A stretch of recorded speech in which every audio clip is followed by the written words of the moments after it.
Hello, every meowie. It's Purr's Day, so it's time for Warrior Chats. I'm Taylor Felicity. I'm here with Melanie Anderson Zay. We are millennials who didn't read the Warrior Cats books as kids, but we're reading them now to see how it changes us. And as always, we're starting with a little bit of pro-library propaganda. Because we always get our copies of our books that we read or listen to from our libraries. So go out there, support your local library. When I checked out this book, my library has like a thing that's like, you've saved like this much this year by getting books from the library. And I've saved $300 something from getting books from the library. So do it, everybody. while you still have them. Oh, how much you've saved. Yeah. On Libby, I can see how long I've had certain books out and how many times I've renewed it. And there's a book that I'm at 80-something% complete with that I took out in 2024. And I should really finish that book. That's so funny. I love that you're still on that one. You're still you're not giving up. I will not look at these books at all, and then it'll be like, this is about to expire, and I'll be like, renew. I would like to take this out again. I think that's fine. I did just look over. I did just look over and realize I have a book that I think I've had out since the beginning of the year, and I have not read any of that one yet. Yeah, I've got a physical book that I've had for a while. Warrior Cats books. Yeah, that's true. Yeah. I'm reading Warrior Cats, and I'm watching One Piece, so I really basically have no time for anything else. You have no time. That's a full-time job.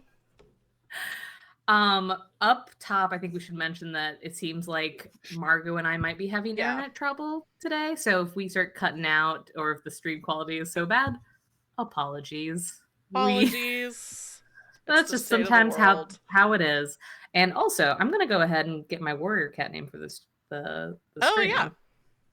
Ooh. Just so that I know what it is for the stream. Fire Spots. That's cool. It's the worst one I think I've gotten. Oh, really? I think that's good. Ooh. So.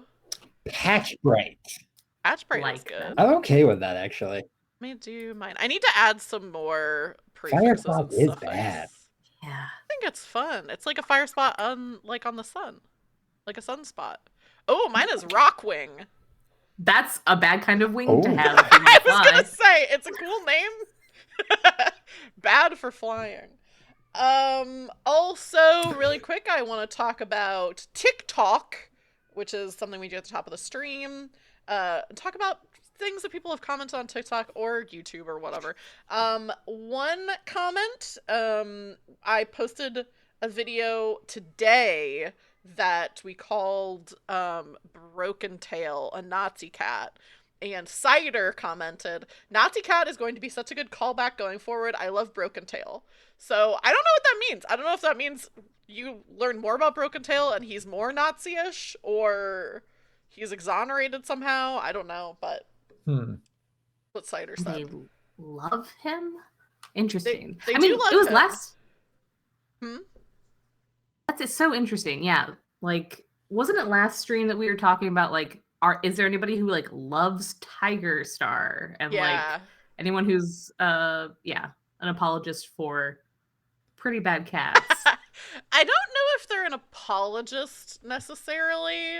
I feel like we haven't gotten to that part yet, but I do think there's like books that explore more about Broken Tail that at least it's the kind of thing where it's like, oh, I can see why he's like this or has like some kind of tragic backstory or something. So I don't know. I do know that Cider is a cool person because I saw a TikTok of theirs where they were driving past a Cybertruck and like the other person in the car, I think this is the same person, I'm pretty sure this is Cider, the other person in the car, it was like hold it in or something, and then they just started barking like crazy at the Cybertruck. I'm 99% sure this is the same person. I'll post it. But and then Phantom_1_2 commented on the YouTube video of last episode, which I just put up today, and said, watching this while sewing studs I made out of soda cans onto my battle jacket. And Whoa. I yeah. responded and said, Hell yeah. that is kind of like putting dog teeth in a collar. Like, it's the same energy, which is what happened, the last book was partially about. Very warriors of them. Very warriors. So shout out Phantom for being very warrior coded. I think that's all the top of the stream stuff. Oh yeah, I do want to do this really quick so I don't forget. Yes. But I did do my eye makeup. I don't know if it's really that visible for stream. Oh, look like Hold on, let me just freak out in chat. Yeah, everyone in chat freak out. But I did like a little like ocean It's and then real good. sunset look for my eyes. It's so good. Margot, you want to take it away with the recap? Yeah, let's jump right in. We're starting off a new arc here with Midnight. I'm gonna start trying to throw in some information about this up at the top. So this was published in May 2005. I think it's about 4 months after the last one. They've kept up a pretty steady pace. This one is by Cherith Baldry, who I believe wrote 3, 5, and 6 of the last arc. And yeah, we jump right in, and it's StarClan time, baby. We get a prologue jumping right in with StarClan as Blue Star ominously declares to the magical clan that a new prophecy has come. The doom that will change everything has been foretold in the stars. And also that darkness, air, water, and sky will come together and shake the forest to its roots. To fight this coming doom, a cat must be chosen from each clan, and one by one, former members of those clans approach a magical pool and reveal their picks, though they're not quite yet named yet in the book. Every clan will be lost if even one of their choices weakens or falls, so it causes quite a stir when Deadfoot, who I feel like really should be Dead Body now that he's with StarClan, but anyway, they don't update that, I guess. But he chooses an apprentice from Wind Clan, which the other cats are not very happy with, but they do eventually accept the choice. And with all 4 cats chosen, Blue Star tells them all to go prepare their picks for what is coming.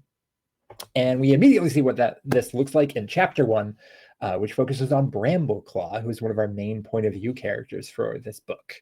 Blue Star appears to him in a dream and tells him that he's been chosen and needs to meet with the other 3 cats and listen to what Midnight has to say. But things are going well in ThunderClan's camp and the forest in general, so Brambleclaw kind of shrugs off his dream at first. I guess maybe ignoring obvious signs of their religion is just like a ThunderClan thing. Like leader, like apprentice. Our next viewpoint is with another ThunderClan cat, Leafpaw, who, along with her very brash sister, Squirrelpaw, is the daughter of Firestar and Sandstorm, as well as an apprentice to Cinderpelt, the medicine cat. The sisters have a twin bond type of thing where they can sense what the other is feeling, and we'll want to remember that for later. Right now, Leafpaw has been invited to go along to the gathering, which have not changed since the last series. The cats squabble and negotiate over territory and announce changes to their clans. On the first note, a drought has hit Wind Clan hard, and they ask River Clan for permission to drink from their territory. On the latter topic, Leopard Star announces 2 new warriors in River Clan, Mothwing and Hawkfrost, which causes a stir among her own clan and leads to an explanation. 6 months ago, a rogue cat named Sasha came to River Clan with her 2 young kits, starving and desperate. She left the clan a short time later, but her kits chose to stay and live with the clan. Mothwing wants to become a medicine cat, and her mentor Mudfur is waiting for a sign from StarClan, which has not yet come. Also at the gathering, Brambleclaw meets up with his sister Tawnypelt, who previously left ThunderClan to join ShadowClan under their father Tigerstar. And she tells him she had the same dream as he did, though she was visited by Nightstar. They agree to meet back at 4 Trees in 2 weeks at the new moon and hope the other 2 cats come as well. They're not the only 2 cats who show up at the new moon, though, as 6 different cats appear. Brambleclaw is followed to the meeting by Squirrelpaw, and both of Greystripe's children, Stormfur and Feathertail, come, though only Feathertail had the dream. Tawnypelt and Crowpaw, the last to arrive, come alone. Squirrelpaw and Crowpaw bicker, and Crowpaw storms off. So the other cats decide not to tell anyone else yet and meet again at the next gathering. The next day, Brambleclaw has yet another strange dream. This time, one where he is drowning in a body of salt water with huge cliffs nearby, a location he begins to think of as the sun-drowned place. For visual reference, see Taylor's eyes. Brambleclaw tells this to Ravenpaw, who is visiting Firestar, to warn him about an increased amount of two legs on the Thunderpath. Ravenpaw tells him he believes it's a real place. Visiting loner cats have told him and Barley about similar places. Brambleclaw sneaks into RiverClan territory to talk to Feathertail, but she's not had the same second dream. She does agree, though, that they should try to find it, and together they convince Crowpaw of this. Brambleclaw then goes to tell Tawnypelt as well. Back with Leafpaw, she's out gathering herbs with Cinderpelt when they see a small fire started by something the Two Legs did. The fire burns itself out before causing any real damage, but Cinderpelt has a vision while staring into it. An image tiger. She tells Firestar she thinks this refers to Brambleclaw, the tiger, and Paw, the daughter of fire.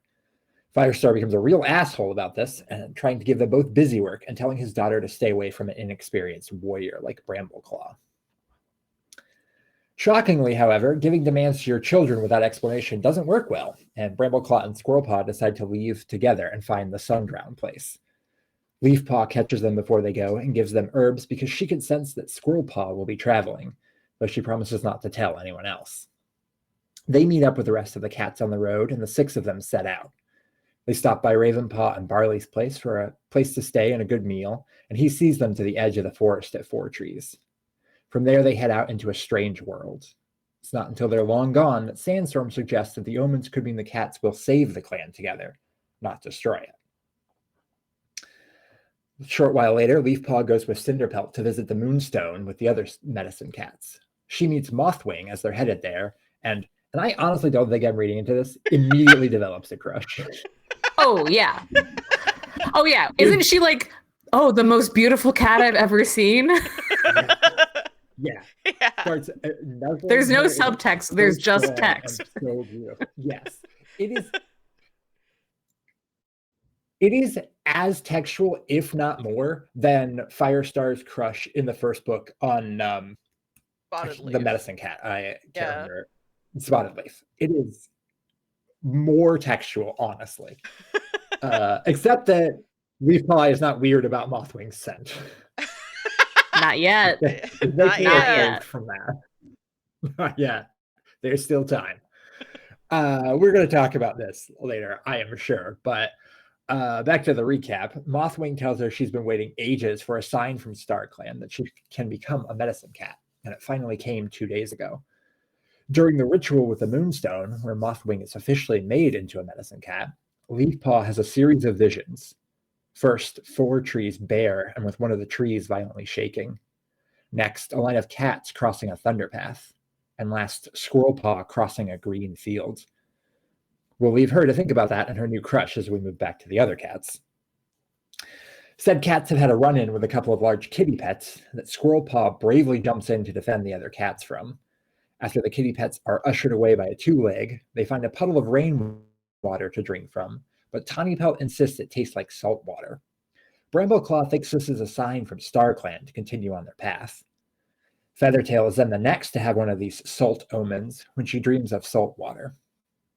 A little while later, while running from a dog, the cats hear a meow and climb a tree to find an old loner cat. He tells them that he used to live with a 2-leg, or upwalker as he calls them, until his upwalker died. He tells them he's been called many names, but the one they use is the one his upwalker called him, Purdy. Purdy takes them to a 2-leg garden where they steal fish from a pond.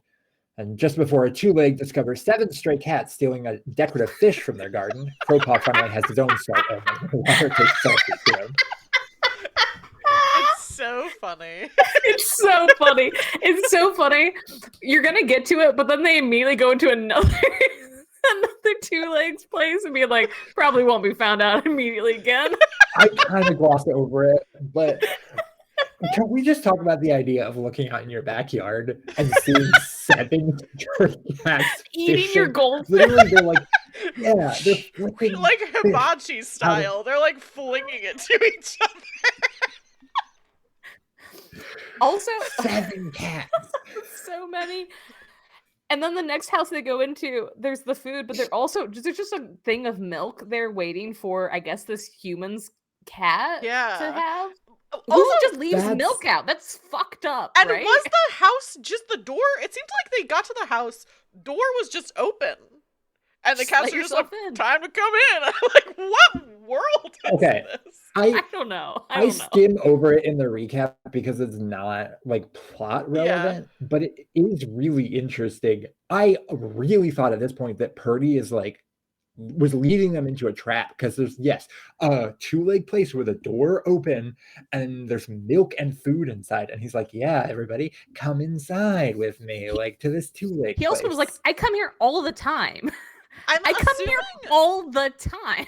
I'm assuming that the house must have just been people who, because this place is crawling, like everywhere in the Warrior Cats world is crawling with stray cats. There's cats everywhere. Most people own cats. Most people own dogs. Like there's just animals everywhere. So I'm guessing that it's just like a thing where they're like, oh yeah, there's lots of stray cats around, so we just feed them and leave milk out. Like Purdy goes around, but why is their door open? Like that's so confusing to me. It's England, I guess. I don't know. English people, do you just leave your doors open for cats to come in? And England, for your kid, explain yourself. your kid to just walk over and be like, all right, time to pick up this outdoor cat. It's so confusing. It's insane. Yeah, a kid picks up one of the cats. They have to pretend to be nice to the kid so that it That gets was really all cute. excited, and then that was cute. It's a weird chapter, but I love it, frankly. Yeah. Yeah, I kind of skim over that, but the important parts are they do explain their story to Purdy because they're talking in front of him, mentioning some weird things, and he's like, okay, what the fuck are you on about? They explain their whole story. He tells them he knows where the Sundrown place is and offers to take them there. This is still at the point where it is. The book is not clear on whether he actually knows this or gets kind of lucky, but Yeah. he's leading them for a while. They have a few adventures. They're crossing thunder paths. They venture inside a 2-leg nest where they have to escape from a kit. And lastly, fighting off a pack of rats. It's during this fight with the rats that Tawny Pelt is badly injured. Back at the camp, Leafpaw wakes up feeling the need to prepare for rat bites, which Cinderpelt tells her is a sign from StarClan. That night, she has an idea and sleeps with burdock root in her mouth, hoping that Squirrelpaw will get the message. Takes most of the afternoon, but Squirrelpaw eventually does realize what has been nagging at her and gathers the herbs for Tawny Pelt. By this point, Purdy has brought them to a forest, similar enough to their own home forest. He's unwilling to risk traveling the open area beyond the woods, but says he'll wait in the forest for a few days for the young cats. Luckily for them, it's only a short while after leaving the woods that they smell salt in the air. As they reach the shore and begin to scale down the cliffs, Brambleclaw slips and falls into the crashing waves. It's Squirrelpaw who jumps in to save him with the help of the other cats. As he catches his breath, Brambleclaw realizes they've found the cave from his dream. Before they can explore it, though, they hear a badger come snuffling out of the darkness. Even with 6 of them, they know they're no match for a badger. But there's no fight to be had, as the badger speaks to them. Midnight has come, she says. I am Midnight. Midnight explains she's traveled far in her time and spoken to many cats and other animals, but does not travel anymore. She tells them they must leave the forest, and soon, as 2 lakes will soon destroy it. She can't tell them where to go, but she says when they return they should stand on Great Rock when Silverpelt shines above. A dying warrior the way will show. And lastly, in what I believe is our first epilogue in the series, Firestar and the rest of ThunderClan watch in horror as the largest 2-leg monsters they've ever seen roll off the Thunderpath and head towards them. The destruction of their forest has begun. Boy. Where do we even start? Where do we start Yeah. with this? Well, let's start with the gay stuff. We all have stuff to say about the gay stuff. Yeah. Imagine that we didn't. This podcast that's like fucking hungry for it, and we're just like, no. We won't talk about it. Oh yeah, we we said before the stream jokingly. We were like, is anybody who watches this show straight? So if you're straight and you're watching this, Out yourself. comment below. Comment on the YouTube video. Comment and explain how you ended up interested in warrior cats and watching this show. Yeah, if you're straight, say that you are, and also say why. What's up? Say why and Explain. say if you're Explain if you're yourself. straight and cis and neurotypical. That's what I would be like. Whoa. What's up? Yeah. Why are you comment here? If you are. I don't disapprove. I just would be surprised. Because I'm an ally. I'd be a little surprised. To the To straight people? To straight Well, they need it. people. Straight men are actually the most persecuted.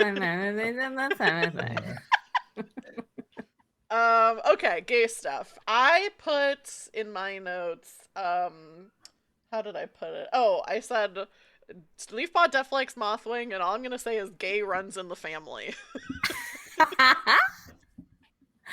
It's genetic, yeah. Yeah. It's I Paw said got it, but the it straight feels genes from Sandstorm, and Leafpaw got the gay genes from Firestar. yeah. It feels so that's the end textual, of the stream. honestly. I can pull up Squirrel Paw got the boyfriend cut jeans, and then Leaf Paw got the the cuffed jeans. Yeah. Margo, you said you had things from the book that you were gonna pull. Yeah, just to prove our point. A few of the quotes. Pity for her squeezed Leafpaw's heart, and she swept her tail around to touch Mothwing's shoulder. That's like right after meeting. They've just started talking. Leafpaw stared at her friend in amazement. She was so strong and beautiful. She had all of a warrior's skills as well as the chance to learn those of a medicine cat. Moving closer to her, Leafpaw pressed her muzzle comfortingly into Mothwing's side. It's so... There's a bit where she gives herbs to Hawkfrost and is like, take these to your sister and tell her I said hi. Like, yeah. In my mind, I was like, oh, your love language is gifts. Then that's how you show that you care. Incredible. Where? Say hi to Mothwing for me. Yeah, and then she a sudden thought darted back to clumps of celandine. Grabbing up a few of the stems she had bitten off, she hurried back and dropped them at Hawkfrost's paws. She might like to have these, she said. Cinderpelt uses it to help cats with weak eyes. Like, it's just like, oh, herbs. I saw herbs recently. I could give those to her. It made me think of you. So funny. If she could make a playlist, she would for Mothwing. And the song Mothwings from Passion Pit would probably be on it. Oh, shit. And something by Girl in Red. Wow. I didn't actually make any. Girl in Red, let's be honest. Yeah. I don't have any good notes from the book about this. I just wrote, Leafpaw, you beautiful sapphic baby. Gay, gay, gay. And then I put Mothwing and Leafpaw. Gay medicine women. And then I put 2 gay doctors. So you just wrote gay a bunch of different ways. Gay. Yeah. I love the way it's written in our doc. I'm assuming that it is like copied over from your notes, and I just imagine you just like sitting there writing a note and be like, I have more to say. Like, I have more to say about gay cats. Yeah. I do stream of conscious sort of notes. So if something seems important to me, or if I just have something I want to say about that, I'll be like, I'm not going to write everything I want to say, but I know that I'm loving these 2 gay medicine cats. Oh my goodness. It is most of what Yeah. I've talked about for like the last week, so I I get it. I love your partner August so much, and also he ruined it for me. I was not even done with the first chapter of the book. And yeah, I was on a phone call with the two of them, and he's like, "What about the lesbian cats?" I was like, "What?" I kept trying to be like, I'm usually ahead of the others. Don't say anything. Wow. I think Too August late. also posted Too late. spoilers in the Discord too. So August, Mm-mm. don't do spoilers. Come Hey, on the they're not- stream if they're you not want to watching. talk spoilers. Yeah, we're talking to no one.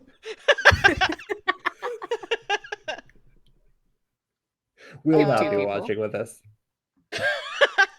I think while we're on the topic of romance, it seems like there's a lot, and maybe this is intentional from StarClan, but it seems like there's a lot of interclan romance between the cats that like went off together.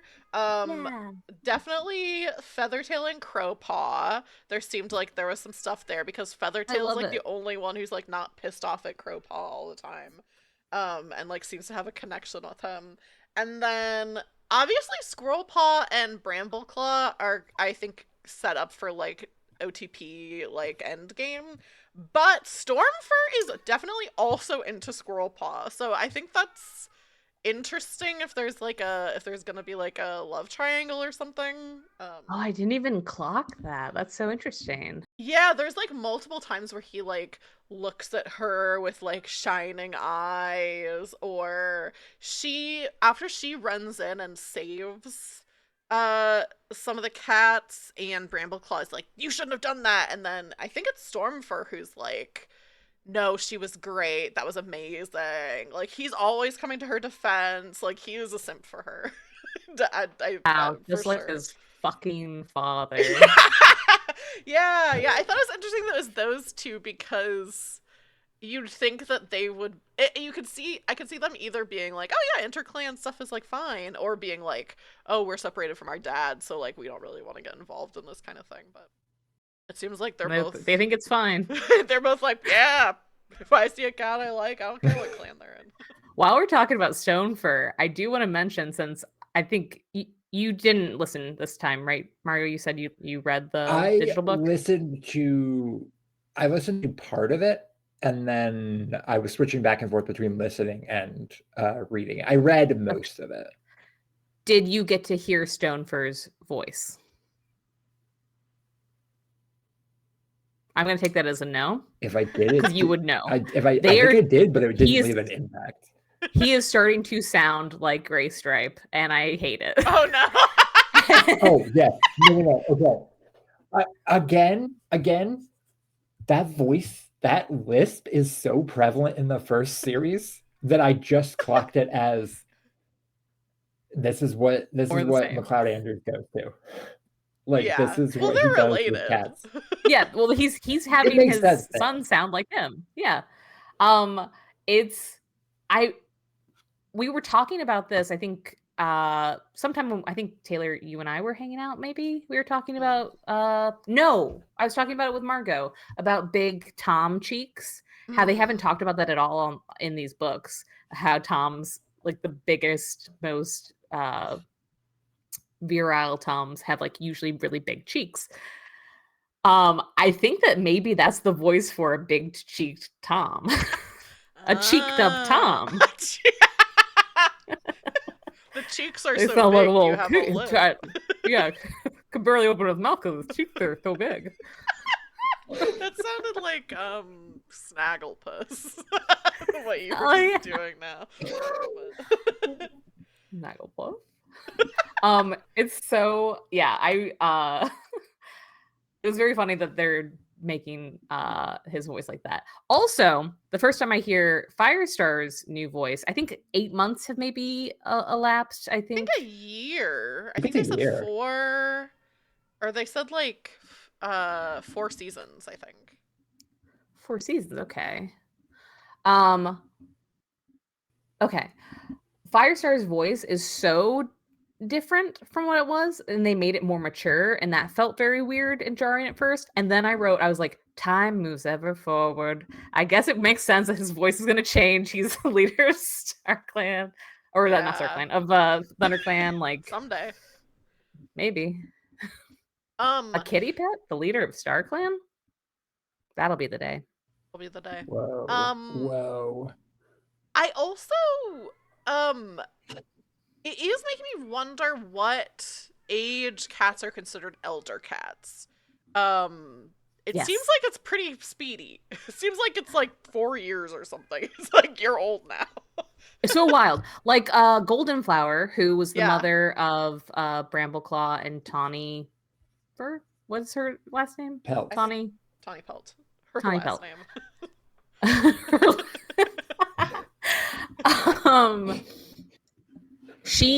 She's their mom, and she like mated with Tiger Star. Uh-huh. But what it describes her as in this book is that she is the oldest queen, and it's like, how is she the oldest queen about to go to like the elders? Why is that? How did that happen so quickly?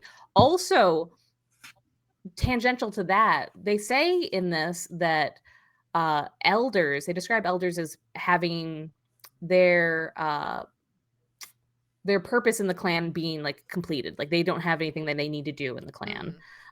It's their time to rest, and that felt so strange for this kind of society, like being built this way, because usually in dynamics like this, everyone has a role, including elderly people, or you would think that elderly cats have a role to fill within the clan of like being mentors or storytellers, or like the orators of a group.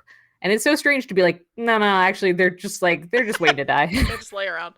I think unofficially It's retirement. It's retirement. Yeah, it's car retirement. I think unofficially that is what they do, because like I think it's on purpose that a lot of times the apprentices like have to go tend to the elders, and like Cloudtail, the elders were like always telling him stories. The elders, I think, are the ones who first mentioned Lion Clan, Tiger Clan, like all these old clans. So I think that is, but maybe that's just not considered, like it's not considered a responsibility or something. It's just like, well, that's just kind of what they do. They sit around and hang out with, and I think they also, it seems like the elder den and the nursery are like really close together, because sometimes it's like, oh, the kits are like that one of the elders is in the nursery, or like the kits are like in the elder den or whatever. So I love that.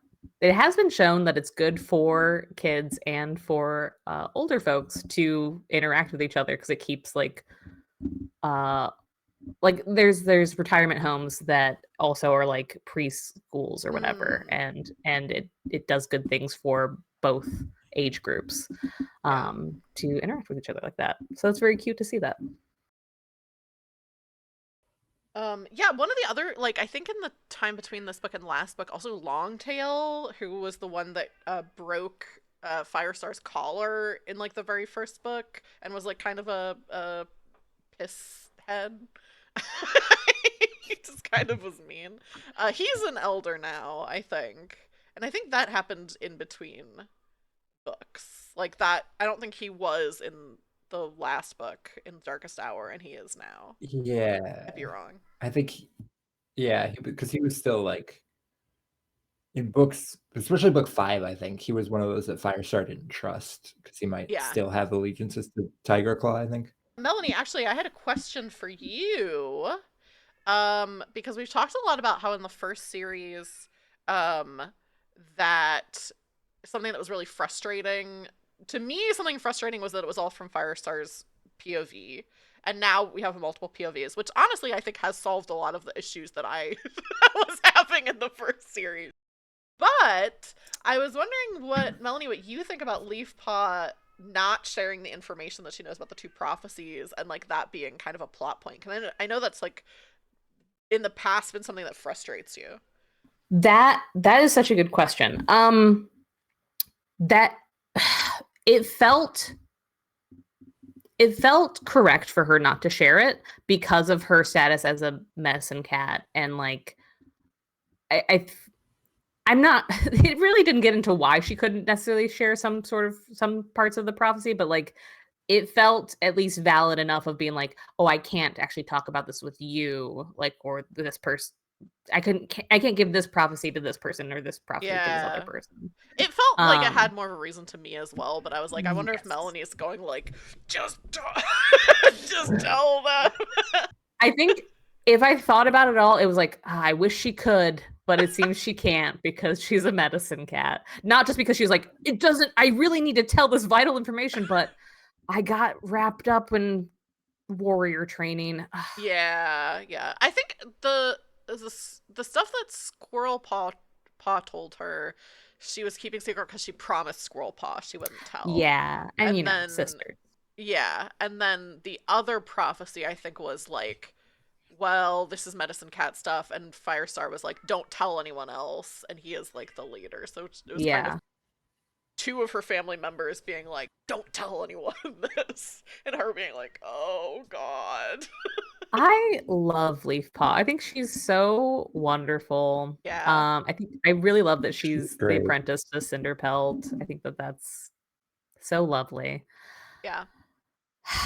I don't understand this like twin like the the the weird tie that they have between each other. I don't know. That's not really explained. That doesn't seem like that's a thing that happens to other cats at all, but I took okay. it as like, because obviously Firestar had a connection with StarClan and was like having these prophetic dreams, even though that's not usual for cats who aren't medicine cats. I was kind of taking it as being something with StarClan as well, and like similar to the prophetic dreams. It also seemed like Leaf Paw felt that connection much more strongly than Squirrel Paw did. Like Leaf Paw was For getting sure. really specific stuff and being like, I know Squirrel Paw is like doing this, or like, whereas Squirrel Paw with the Burdock thing was like, oh, I like feel like I have this thing, but she didn't really seem to know it was from Leaf Paw directly trying to communicate with her. So it seems Yeah. like Squirrel Paw, it's either not as strong or she's not as aware. I really liked it. I love that kind of thing in books when there's It's like a great. sibling or like twin like psychic connection. But I like it a lot. It I it did have the really thought. Oh, go ahead. Do you want to go, Margot? I was just gonna say it really feels like they're moving more into a pure fantasy. I feel like in this yeah. series, I like that. and it really feels like a part of that to me, where it's like, yeah, there's twins and they're main characters, so they have a weird magical bond. We don't Yes, need to Even explain I. it though further. all the cats that are That's in the fine. same like a lot of cats are twins. Whatever. Yeah. Not important. With them being able to feel what the other is feeling or kind of know where they're at, did have the thought, and I'm curious to know what you two will think. Um, I briefly had the thought of like, oh, that would really suck if one of them dies Mm. and them have to kind of experience their sibling do not only the loss of the sibling, but like feeling that sibling die. Um, and with knowing how deadly these books can be, do we think that by the end of this series that we're in right now, we're going to see one of these two cats die?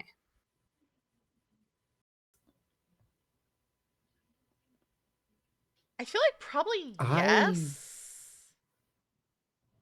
Because I think the books are I disagree. long.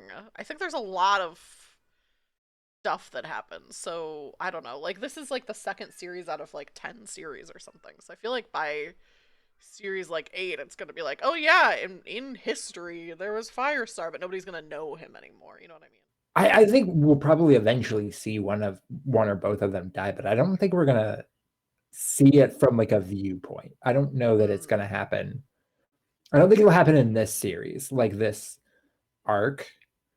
I I could be wrong, but I feel like they're setting both of them up as such important characters that I don't see. And they've been very deadly books, but they haven't been deadly to like main protagonist characters.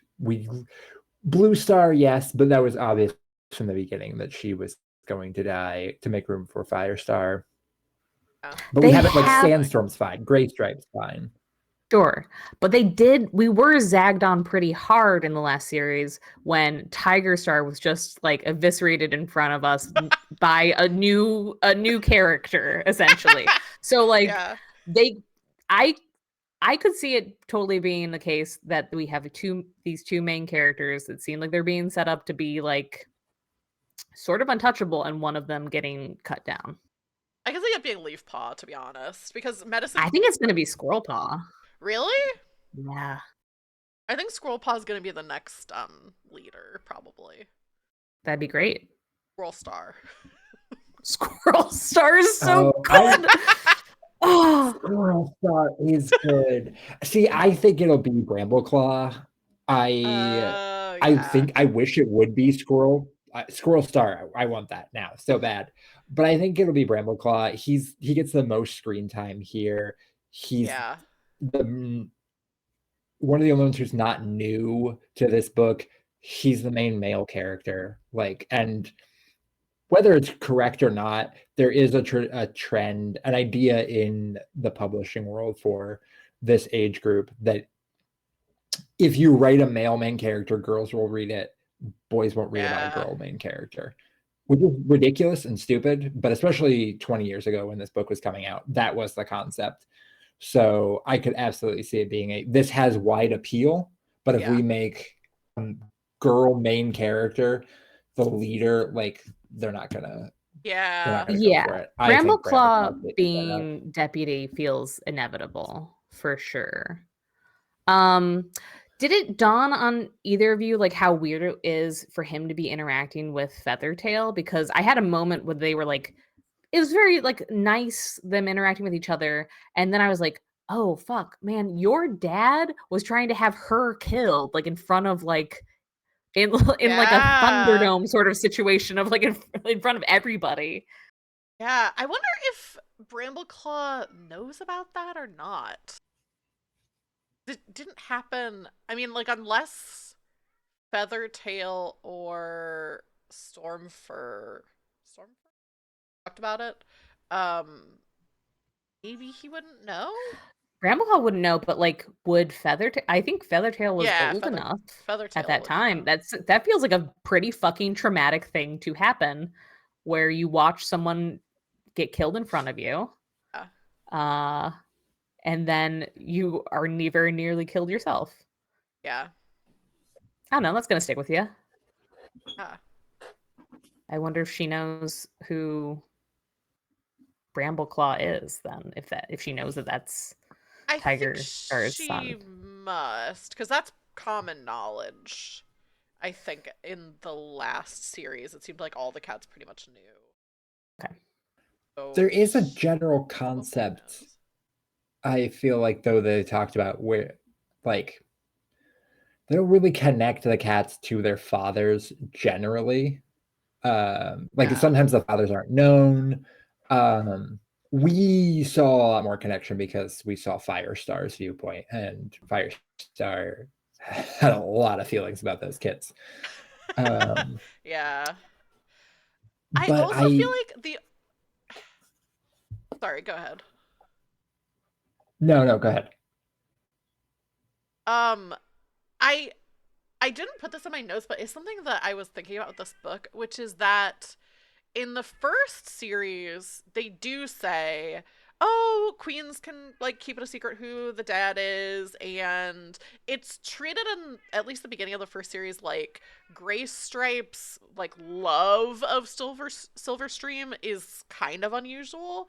But then it's like Firestar is with Sandstorm, and that seems pretty exclusive. It seems like as we now know who these cats are like connecting with, the authors are like, oh, well, yeah, they're like mating for life. Even though I feel like it would be more interesting if they weren't writing that way, because cats really are, not like that.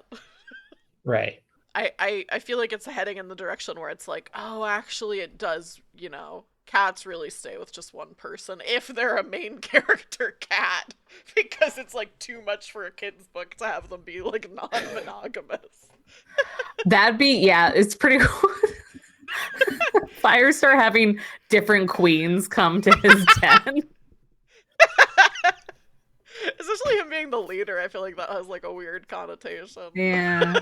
Yeah, we can teach the kids that humans are terrible, Yeah, but we can't talk about non-monogamy. That's too much for the kids. We can create little eco-fascists, but but they're gonna be monogamous. They're not gonna be polyamorous. And if they're gay, they're gonna keep it quiet. Yeah. They will be gay, but they better be quiet about it. They better be gay with one person. And it's one cat.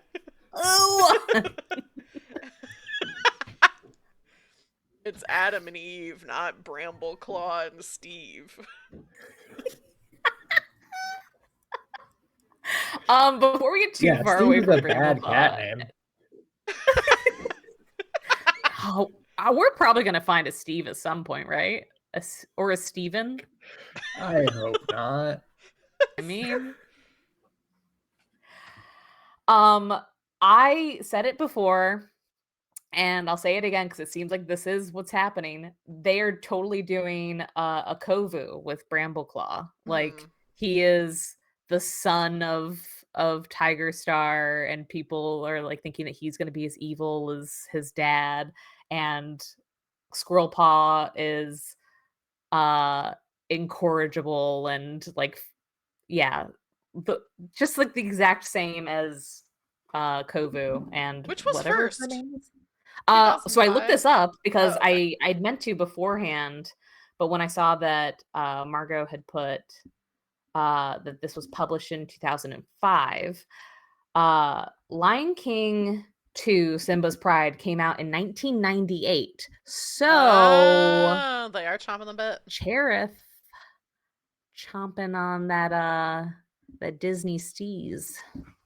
That's like, I mean, Lion King is based on like stolen from a different movie, which is basically. But is Lion King 2 based on anything? I don't know. People's horniness, I guess. Yeah, I mean, listen, Kovu is hot. It's unfortunate. Deception. Speaking of children of other cats, I think Margot and I had something that we both noticed. I think we both. Melanie, yeah. I didn't look at your notes, so I don't know if you also noticed this. But at one point they mentioned that Hawkfrost looks familiar. Somebody, I think Leafpaw maybe, is like looking at him. The blue eyes? With the blue eyes. And she says, well, I don't know who he could be related to. No one else in the forest has icy blue eyes. Are they Scourge's babies? I had the Scourge is fucking thought. Sasha? Scourge would fuck a Sasha. Yeah. I love that her name is Sasha. I have the exact quote. Kids. Oh, please. I love it. Yeah. So this is curious. Hawkfrost dipped his head courteously to Leafpaw Sorreltail, who was a powerful tabby with a glossy dark pelt. Of her heartbeat, Leafpaw thought he reminded her of some cat she had seen before, but no other cat in the forest had such icy, piercing blue eyes. Yeah. But Leafpaw, who wouldn't have seen Scourge, or my other thought by them mentioning Tabby was Tiger Star. I thought that too. But Leafpaw also would not have met it. However, she has met his kids. His kids. It's also possible. I mean, she's connected to Star Clan, so maybe there was some kind of like vision or something. I don't know. Do we think that Tiger Star went to Star Clan? No, I think he didn't. Why? Because he was evil. Is there cat hell? I think there is. I don't know when this comes up, and I'm gonna sound like crazy, but this is a huge point of contention. I think it's one of the much later books, but there is a cat. I think I'm just gonna say what I think it is, and then I guess when we get to it, we'll find out. But there's a mom cat that has kittens who die accidentally. I think they like drown or something. There's like something that happens, and at some point in the books, it's more explicit about like what cats go to StarClan and what cats don't. And she doesn't go to StarClan because she let her kids die. And fans are like, that's crazy. She wasn't evil. She just like something happened to her. So I do think that if cats are bad, they don't go to StarClan. I'm pretty sure. That's interesting because they haven't really stated that up to this point of like Yeah. you got to be good to get into StarClan. Like it feels like you believe in this thing, you ascribe to this religion, and like Yeah. this is just where you go when you die. This is where your ancestors are. Yeah, I think if you're bad enough, that doesn't happen. StarClan's like, we don't actually want to hang out with you. You got terrible vibes. I mean, that's because you're stuck with them forever. Yeah. So there should be some sort Oh. of kicking out. Do you guys want to hear another spoiler that I accidentally found out? It's pretty minor, but I won't tell you if you don't want to hear it. Can you talk around the spoiler to give me an idea of what it's about? Yeah, So that I know if I want to hear it? it's about Crowpaw, and it's about who Crowpaw's parent is. Oh. Oh. Sure, I'm yeah, very give it to me. curious. Deadfoot is Crowpaw's dad. So, and Deadfoot's the one who picked Crowpaw. Deadfoot was the deputy of Wind Clan. Yeah. Died in the war against Blood Clan. But Crowpaw is his son. Which I kind of wish they would have said, because then it's like kind of more fun that Deadfoot picks him, and there's like a whole thing of the other StarClan cats are like, he's an apprentice, and Deadfoot's like, I think he's cool. But it's his son, that's why. That's cute. Isn't that cute? That makes so much sense. It's like so biased that yeah, Nepo baby Crowpaw. Yeah. Oh my god, Nepo baby, edgy little edgelord. I loved Crowpaw so much. I don't know why. I put this as one of my purrs, but he was like a little shithead in such a different way than other cats that have been shitheads. Yeah. Like totally different than like Cloudtail, totally different from like evil cats like Darkstripe. And it was so like he was very like Sasuke coded. Like he was like, no one tells me what to do, and like I think also the fact that 2 or 3 different times he just attacks cats. Like he attacks Brambleclaw. Goes for it. And Brambleclaw's like, whoa! And he also, I think, attacks Squirrelpaw, and it's like narrated as like he snarls and like jumps to attack her, and I was like, that's so funny because he's so little. Yeah, the moment when they're in the tree and it seems like Feathertail is not going to be able to like make it there, and he's just like, I'm done with this, and he runs out of the tree. Yeah, it's so good. Oh my god. Yeah, he was such a little shit, but I really liked him a lot. I loved that these cats all got to go on a little journey together. It felt like very cat Lord of the Rings-esque to me. Like, I loved it. This one's full fantasy bullshit. Like, yeah. I'll talk about my full feelings on it later when we get to it, because it's relevant to like my rating and everything. But this one really is like, oh, here's a magical quest to go with like mysterious omens, and everybody has to have a salt omen, and there's dreams of the sun-drowned place. Can we talk about Purdy? Yes, please. Was Purdy incompetent, or were they just being mean to an old cat? They were just being mean to an old cat, and that sucked. I hated that. I think he was sad and like alone. Like, yeah, he was leading them astray, but he wasn't doing it on purpose. And also, he's lonely, and don't be mean to him. Also, he didn't lead them astray. They kept going like, we're walking away from the direction of the sun. I was like, you guys are idiots.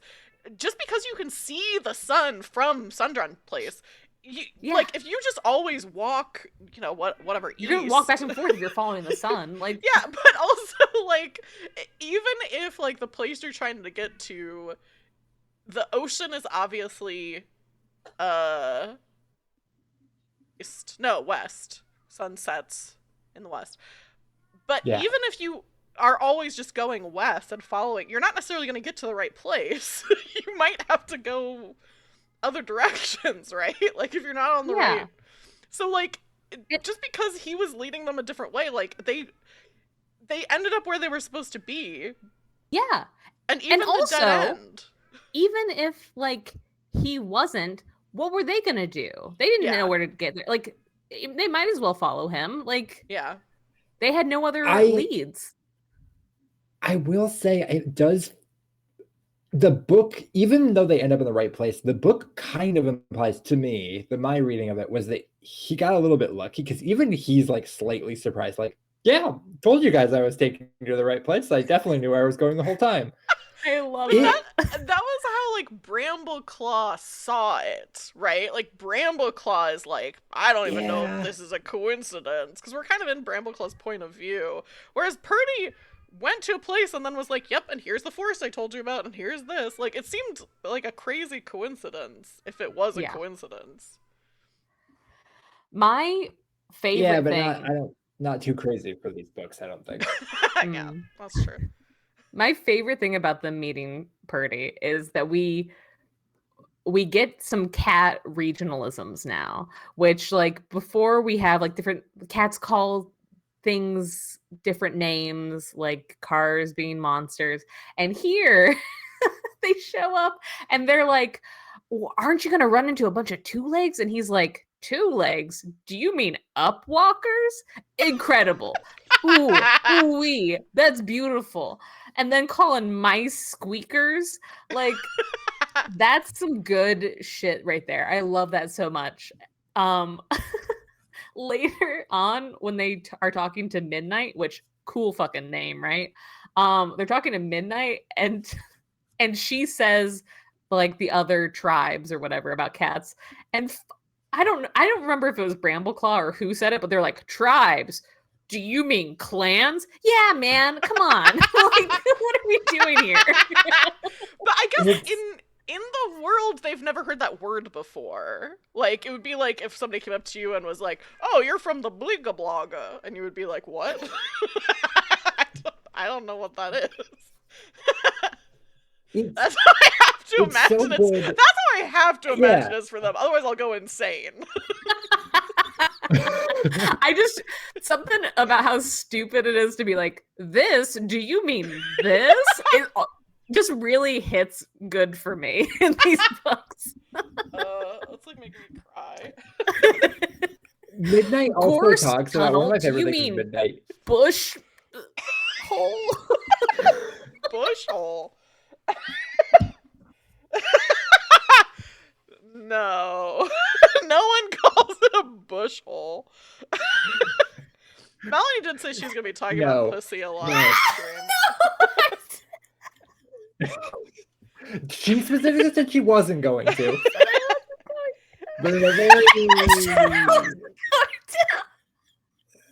And I won't.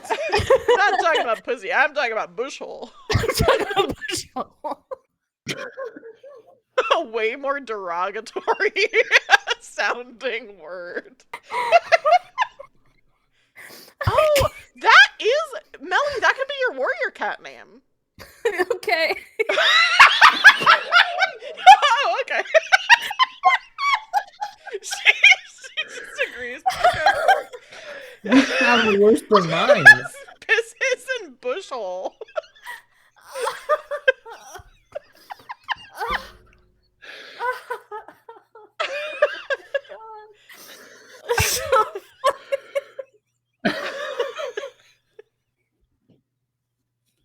Oh no.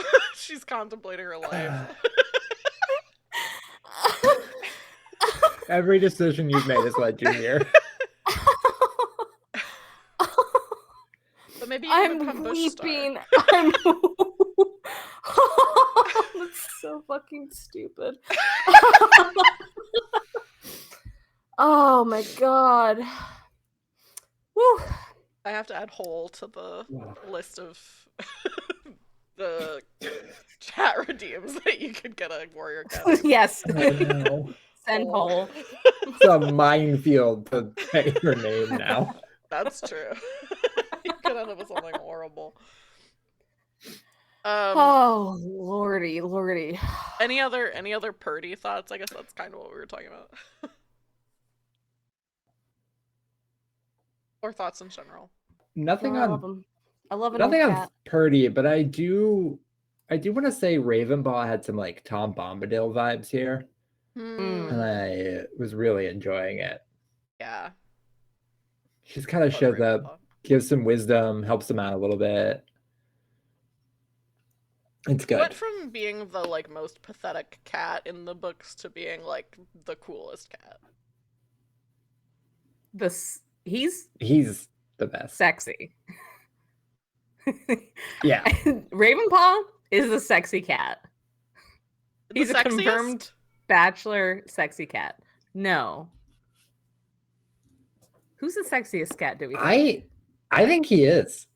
Firestar describes it every time he shows up in like books 3, 4, and 5. Firestar's like, he looks so good, and his coat is sleek, and he's strong and muscular, and it's And like, he's okay, got calm those down. cut things right by his going. He's walking on 2 legs.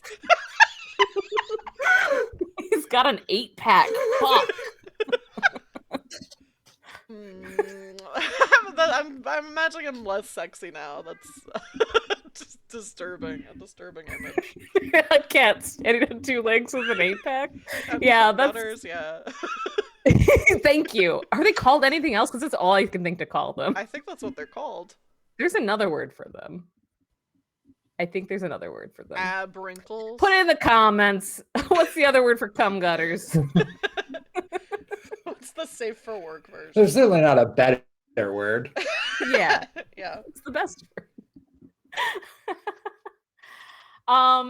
Okay, what else do we need to talk about? We sort of touched on the fact that with it being a 2 POV in this book, I thought that made this so much more enjoyable and readable. Like being able to see what life is like in camp versus what's going on in the journey, and then having the tie between the 2 sisters. I think it just worked really well. I'm really loving getting to see stuff happening outside of the forest.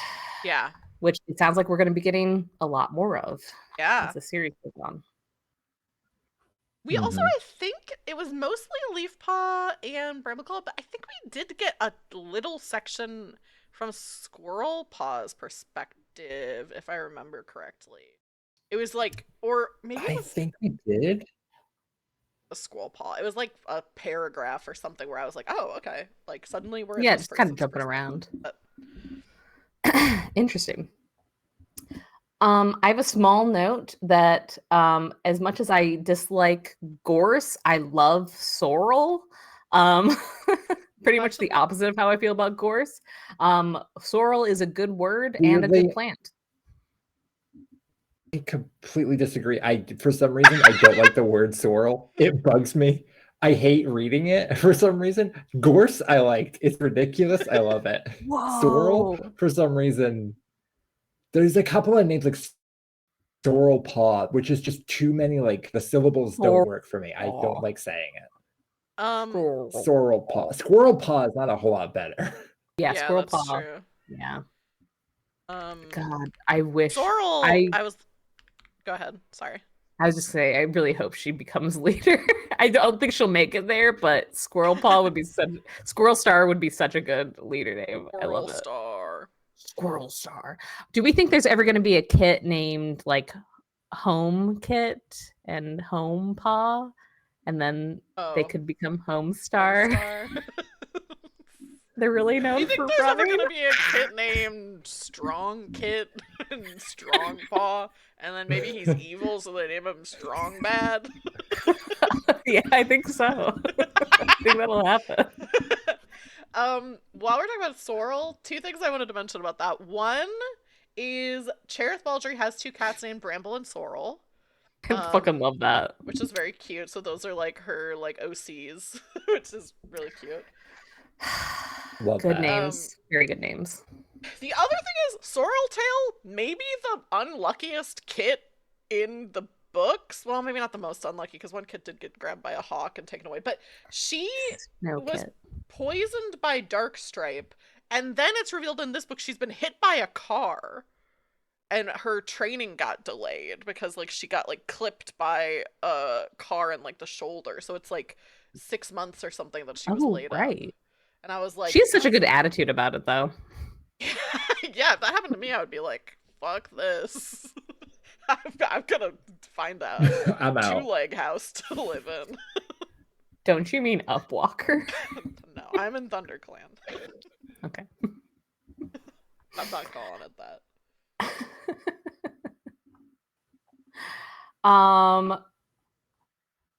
Margot, you have one. Wait, you have two more things to talk about.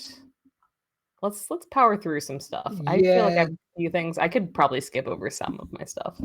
I can skip over Yeah, some. I don't know that either one are one that I super need to talk about. Real quick though, like the medicine cats are described as being more loyal to StarClan than their own clans, which I think is interesting. I don't know if we've gotten it that explicitly before, that fully stated that they are not fully loyal to their own clans, which I think is really interesting. Mm-hmm. And then on medicine cats, Cinderpelt is fully becoming Yellowfang, and it's great. Like she gets a little bit grumpier, but in that like good-hearted way, where she's kind of like griping at Leafpaw, but also really training her and praising her when she does well. So good. Yeah. Getting to have listened to the books and getting to hear Cinderpelt when she was a kitten, and hear how like she was so like bright and like excited, and like hearing what she has sounded like progressing and aging in this series has been so delightful. Yeah, I wish that you two had heard what she sounded like before, because I thought she sounded so cute, precocious. I do want to touch on the fact that like they've sort of been talking about this in the last series, and we're getting into this more, but we've been touching on a lot of environmental messages in this series, which I think is really great. It's mostly chalking stuff up to two legs doing like construction or polluting and stuff, but like I think that touches on stuff of like global warming and like environmental changes that come from like humans doing what humans do. And it's really cool. There's a moment in this book where Cinderpelt was instructing of how to gather herbs sustainably, which I think is really cool to be like, yeah, we don't take too much, so it's able to grow back, and we're able to come back here year after year, season after season, which is a cool thing to teach kids about foraging in that way. The construction workers and their huge machines are so frightening, and I really think, looping back around to what we've talked about before, these cats should kill some two legs. Specifically these construction workers. I called it in like our first or second episode. I still think it's gonna happen. They're gonna kill a two-leg. I want it to happen so bad. Along with that, when Blue Star died, Firestar thought about how seeing her dead was like seeing one of the great oaks of the forest falling, and now that is what's happening to the forest. Like, Yeah. I think if I'm remembering correctly, Leafpaw saw like one of the four trees like getting like shaking as if it was I'm assuming being cut down. Yeah. So I felt so bad for Firestar. I was like, oh, you lost Blue Star, and now you're like losing the whole forest. It's horrible. Yeah. I'll I won't get into this one, but I had a moment of being like, I might be turning around the phrase mouse brained. I think that maybe that's problematic language actually, book. maybe, Yeah. maybe we should. Is it? Mice I are don't kind know. of oppressed because they are exclusively killed and eaten. And as has been established, all of these animals are sentient. Like, all the different animals are sentient. So the cats being like, yeah, we kill mice and eat them, it's like, I wish that they weren't sentient. I wish they were just regular animals. It's so weird. It's really to differing levels, though, because Midnight talks about talking to other animals like dogs, foxes, and the way she talks about foxes is like foxes are not on the same level. Yeah. Like it's kind of weird. Also, I know there is a dog spinoff series, and Midnight talks about talking to dogs. The dog, yeah, cat cameo. Hello. The dog viewpoint that we briefly get in book 5, though, they have like 3 thoughts: Yeah. kill and Kill, hunt pack, and pack. compound. Yeah. Yeah, it seems like a tedious book if Jamie, do it's you the want to say dog POV. Yeah. Jam cam. Aww. A little jam cam. Jam Dam's cam. crashing your internet, it looked like. Jam Oh my cam. god, Now sir. he's Sir, your back. face. Yeah. Do we have any other Melanie? I think it looks like you had. Oh, we lost Mark. I just have one. Oh, yeah, It's we're usually his fault. losing Margot. I have one last thing. Okay. My last thing, and it goes along with what we were literally just talking about with like these different animals.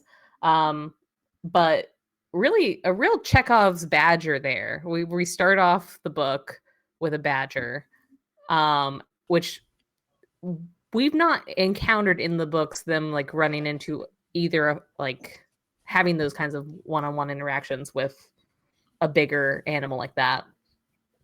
I loved that this badger was named Midnight. It's wild that this badger knows about and believes in StarClan. Uh-huh.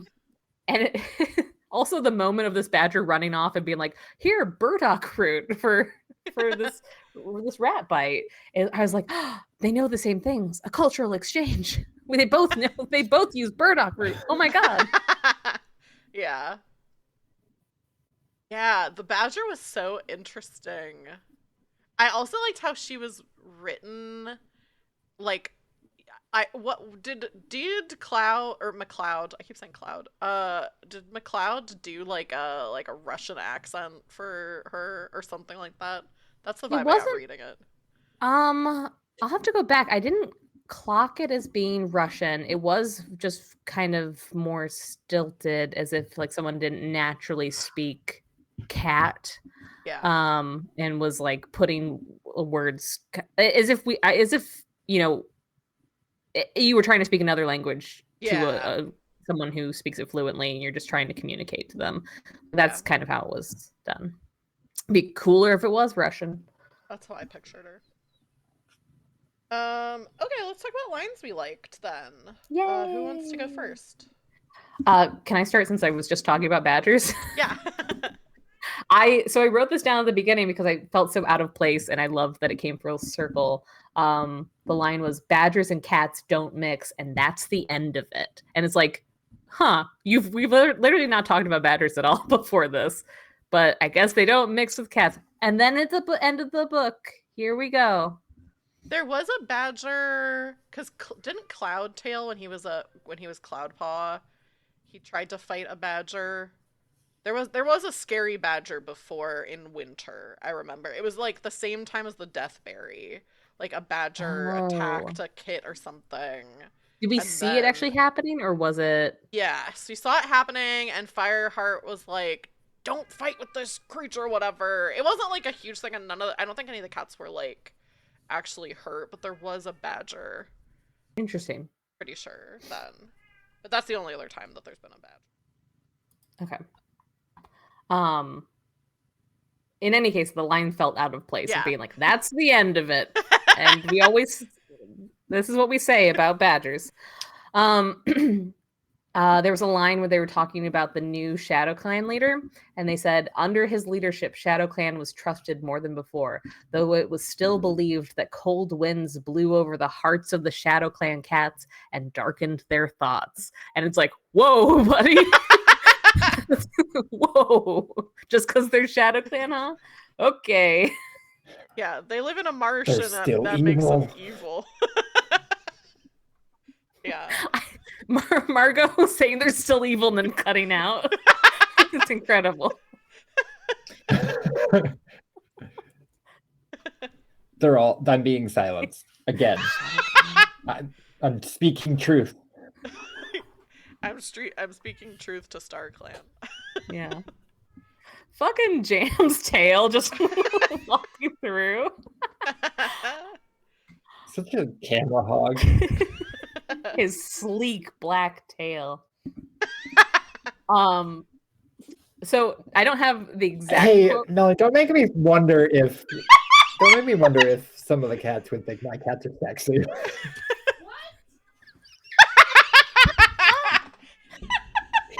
Do you think You don't have to wonder. Cats would think your cat is sexy.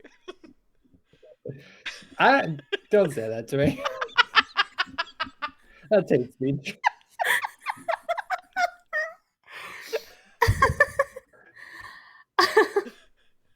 Oh, yeah. Who wouldn't want a piece of the jam man? You know?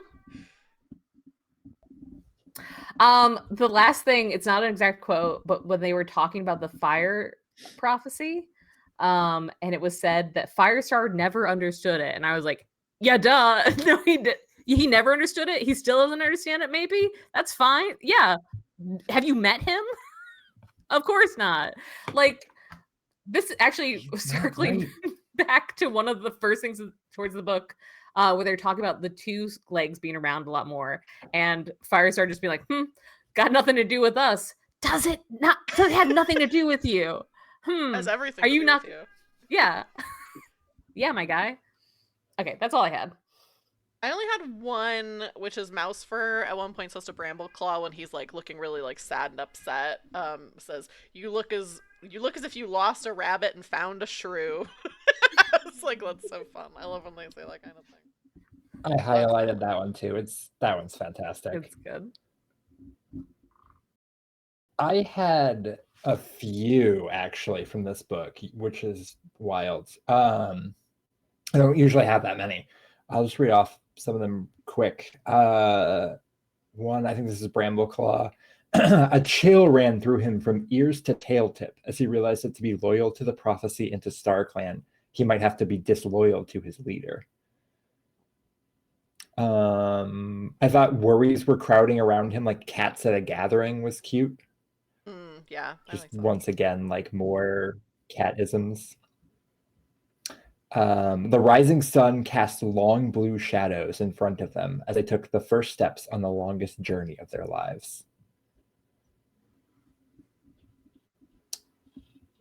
I think there's one. Oh, there's a lot about Mothwing thinking of, or Leafpaw thinking about Mothwing. Yeah, give me those. Oh, oh, I've already read those off. Okay. When they're talking to Purdy, and they're talking about horses briefly, and he says that I guess even 2 legs want 4 legs sometimes. just very like there's like a joke, that like someone's had for a long time and they pull it out when they really want to make an impression. Cute. Just very, very cute. Oh, and then the last one, Brambleclaw felt new strength pouring into his limbs, as if he could go on running forever until he soared into the fiery sky like one of the white birds that wheeled and screamed above them. It's perfect prose. It's overwritten, but it's so good. Yeah. Quick question, because they were at the ocean, are they talking about seagulls or are they talking about airplanes? Oh, I assumed seagulls. Okay. I assume Because because at they're first I wheeling thought it and was screaming airplanes. above them. It'd be bad if there were airplanes wheeling and screaming above them. And they're like, whoa, what a weird bird.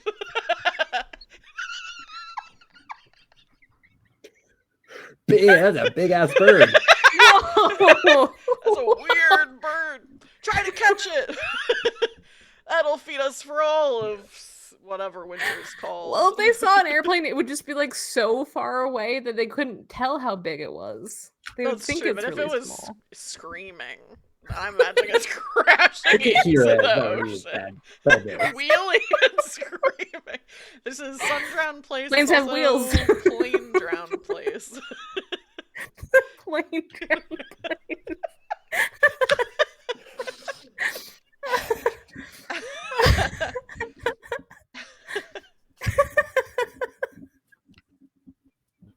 Did you have more lines, Marco? No, that was the last one on me. That's Okay, all I had for lines. let's do our ratings. Okay. Who wants to go first? I can go first if you'd like. have Damn. I look away from the screen. That's what happens. Well, first off, I'm adjusting my rating scale up to 5 clans because Star Clan did remind us last book that there are 5 clans in the forest. Yeah. So I give it 4 out of 5 clans, which I think is weird because I've been the most critical of wheel spinning books, and I think there's a really good argument that this one kind of is because the whole thing is Star Clan tells them like there's a message for you. You have to go on a long journey to hear the message rather than just tell them the message. There's not any Yeah. good reason given that I can tell that Star Clan can't just tell them. I don't care. This is dumb fantasy bullshit, and that is exactly what I wanted from this series. I'm so happy. Yes. I feel like them going on the journey is the point, though, because it shows they know which way to go to take everybody, right? Like them going on this journey, they found a new forest there. But that's not where they're going. Midnight Hmm. specifically tells them that she can't show them where to go. They have to go learn the way. When like that's that whole quote about Oh yeah, a that's true. dying warrior will lead the way. So they're not going to that forest, which is weird because there aren't other cats in that forest. They talk about it being like easy picking, the prey like seemingly never having been hunted before. It's really weird that they wouldn't just go there. It is close to a 2-leg place, so maybe that's why. Like, Yeah. close Yes. to. Melanie, what was your rating? I gave this 7 out of 9 lives. I think it's a solid start to a new arc. I didn't want to give it more than that because I feel like the series could probably get more than that. Seeing how things might pay off. But it's a really solid start of setting up like romances, setting up this quest and journey that they're on. There's gonna be new places to explore. I'm just really excited to see where things go. So more positive than negative, but I think there's room for improvement. Yeah. I did 3 out of 5 blue stars. There was a lot to like in this book. There are a lot of aspects that I really liked. I really struggled to get through it, which might just be the headspace that I'm in right now. But I was with other books, like I would sit and just like read like like a third of the book in one sitting. And for this one, I read like the first couple chapters, and then I put it down for a while, and then I would read a chapter, and then I would be like, okay, and I just was having trouble getting into it. So I don't know. I might adjust that later. But something about it wasn't grabbing me as much, even though I liked it. Like on paper, there was a lot to like about it. I don't know. Purr, Sniff, Hiss. I'll do mine first because some of mine are kind of related to why I think I didn't get into as much. But Purr, I said this already. I loved Crowpaw, and he was kind of Sasuke coded. Sniff, I am really interested in getting to know these new warriors. I can't wait to see where the clans go now that the force is being destroyed. So I'm really interested to see what happens with that. I also am interested to see what's up with Mothwing and Hawkfrost. I'm wondering if Mothwing planted her omen. So that's like a prediction or like a question. Because she was like, the omen didn't Oh. come, and she was like really upset about it. And she was like, but then just the other day, Mudfur found a Mothwing outside his, like outside the medicine cat thing. And I was like, well, that'd be pretty easy for Mothwing to do. To just like catch a moth and put it there. So I don't know. I can't place what's going on with those two, if they're like to be trusted or not. Like I don't know if there's gonna be like a, I'm like waiting for the other shoe to drop. I didn't even think about that. That's so interesting. Yeah. The description of the two-leg place where like the rat attack happened and stuff was so vague to me. I couldn't tell if they were in a city or if they were just in a neighborhood. The two-leg place seemed way bigger than the one that's near them, but then other times it was like, oh yeah, they climbed over like a hedge and they like went into someone's house, and I was like, is this a city? Is this just a neighborhood? Um, it could have been my own like immersion issues for this one, but there were just a lot of times where I was like, I really can't picture what's going on with them right now. Just like having trouble like imagining what they were traveling through and that kind of thing. That was the only hiss. What about you two? Do you want to go first, Margot? I can. I think I've talked about a lot of this. Purr, like I said, weird fantasy nonsense. I'm so on board. There's a twin bond, multiple prophecies, omens, a quest. That's exactly what I wanted from this series, and I love getting to see it here. Sniff. Sniff and my hiss are interesting or connected. I think in interesting ways, but I relationships shake out with all the new cats. They've set up a lot of possible relationships. Like we've talked about a lot of them.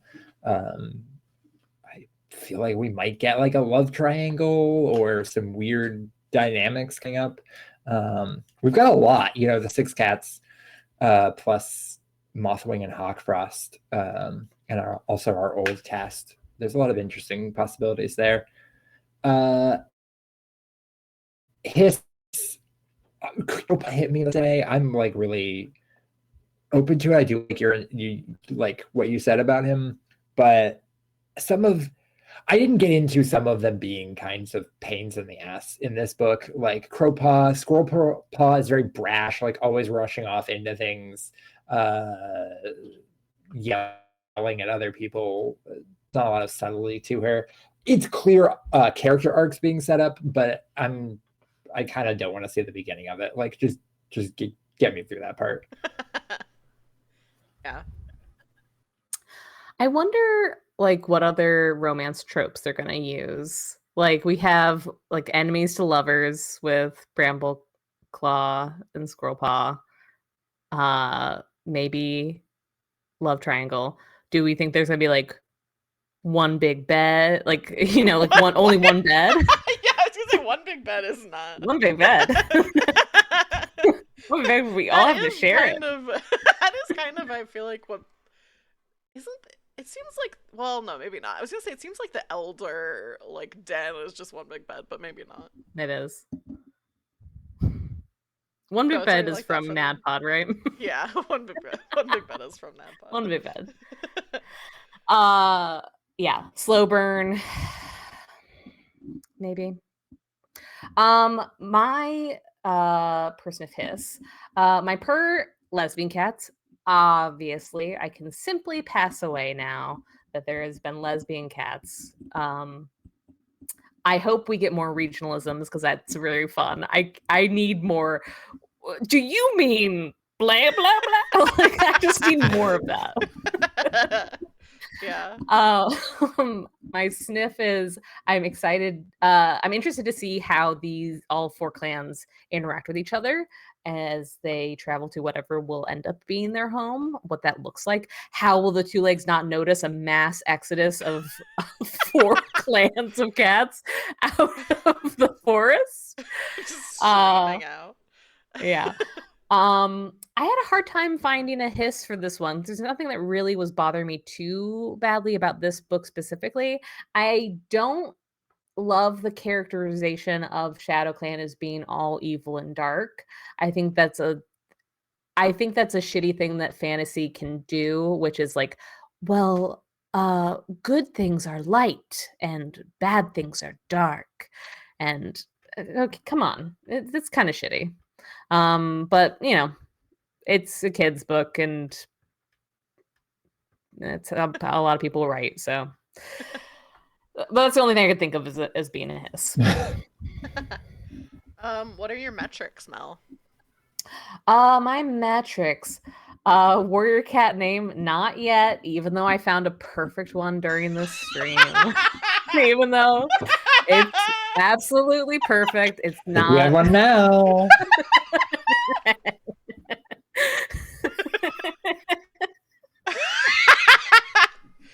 Hiss, hiss, and bush hole. The gnarliest cats you've ever seen. Incredible work.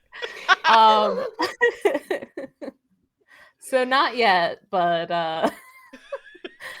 cat presentation level, I guess 2. I got the ears still. I'm still doing some cat eye makeup. I almost wore I haven't worn them for you two yet, but I have earrings now that are swords with the hilt being a cat's head. So pretty. Whoa. Yeah, I should probably Oh my always wear God. those. Yeah. For stream. Yeah. Okay, I'll do that from now on. Cat mentality level, I'm at like a 1. I don't think I haven't really been in a cat headspace lately. I haven't even been hissing at cardamom lately. So warrior level, I'm at a 1. I'm a little tired. And immersion level, I think I'm at a 2. I think about warriors pretty regularly, but it's not popping up when I'm out and about in the same kind of way that I want it to be. I want to be more immersed in it, for sure. Yeah. For me, warrior cat name, no. Cat presentation level is a 2. I do have the ears. Cat mentality level, last time was a 1. This time it's up to a 3. Guys, I've been sleeping so much. Oh, that's so nice. I always have trouble falling asleep, which is still the case, but during the day, I'm sleeping like a cat. So maybe not good for me as a human, but I think my cat mentality level is pretty up there. My warrior mentality level on the flip side is at a 1. And then my immersion level is at a 2. It has been at a 3, I think. I'm still thinking about the books in relation to cats a lot. But like I said, I had a little bit of a hard time getting into this one. Hopefully, fingers crossed, the next one, I'll be back into the immersion.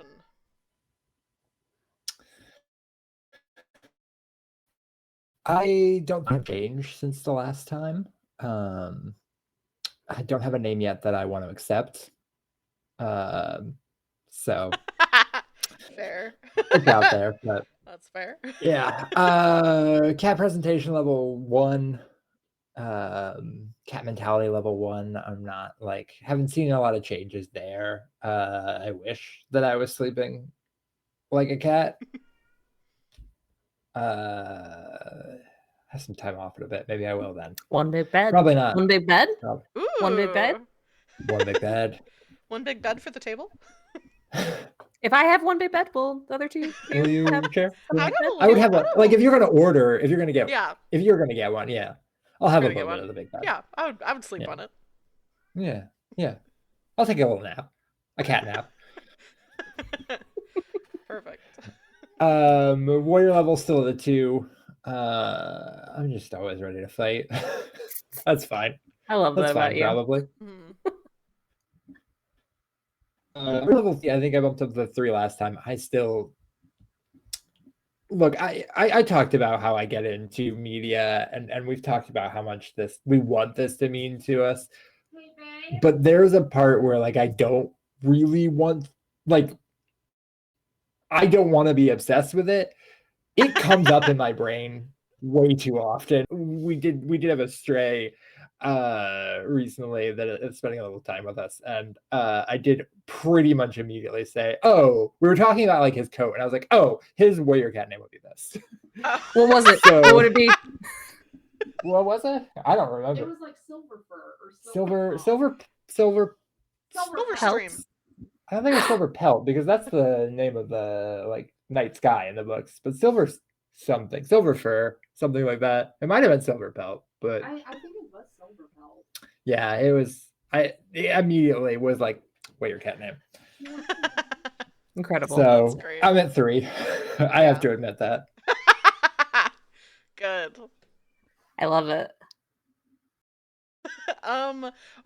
Programming notes for upcoming streams. I will say, first of all, next Warrior Chats will be on Thursday, November 13th. Again, that's because of Thanksgiving. So I think the last Thursday of the month is Thanksgiving. So we were like, well, we can't do that. We are going to be reading Firestar's Quest because, which I guess we'll find out after we read it. I have a little bit of a beef because I was looking online today and it said Firestar's Quest like has some stuff about how Brambleclaw like got his name and how Squirreltail or Squirrelpaw and Leafpaw were born and stuff, and I was like, what the hell? But the reading lists do generally say to read Midnight and then Firestar's Quest because there's like spoilers. So I don't know. That's what we're reading next. Which is the first super edition we'll be reading. It is, I know that Sky Clan is in it. I think that's where Firestar's Quest is to Sky Clan. So I assume so. I'm excited for that. I'm really curious to see where this goes and like how it ties into this series, because for anybody who's not aware, this Firestar's Quest was published after the first book of the next arc, so fully after this arc. But every reading list I've seen and that Taylor has set puts it after the first book of this arc. So I'm really curious where all this goes. Yeah, I'm interested to see what happens. And then before the stream, we were talking about, originally we were going to take December off. We might still, but we also were thinking about, because December's going to be so busy, reading the manga that is about Scourge, because we are like, well, that'll be a quick read probably. And we all really liked Scourge. So we might do that. Anyway, that date TBA. And then in January, I'm assuming we'll read the second book of this series, which is called Moonrise, I think. Yes, I believe so. Midnight, Moonrise. I hope they all have the same sort of naming convention. They do. It's midnight, moonrise, dawn, starlight, twilight, and sunset. Bold naming one of them Twilight, but this was probably before. Oh, I think it would be. These were almost all published in 2005. I want to say Twilight came out in 2007. That sounds right. I don't know why I would know that though. No, I think you're right. Sounds right. The movie came out in 2008, so I could be wrong. No, wait. 2005. Twilight came out in 2005. Oh. I don't know when it really got popular though. Yeah, well, we'll see. Anyway, kitty pats? Oh my god. Kitty pets. Oh my gosh. I also forgot to do the host command. Kitty pets and warrior cats. That's our episode for today. You can find us online. I'm everywhere as Roll for Felicity. Melanie is Lemony Drews. Zay is Wild J Blue. Until next time, may Star Clan guide you, and keep your eyes peeled for Shadow Clan warriors. Bye.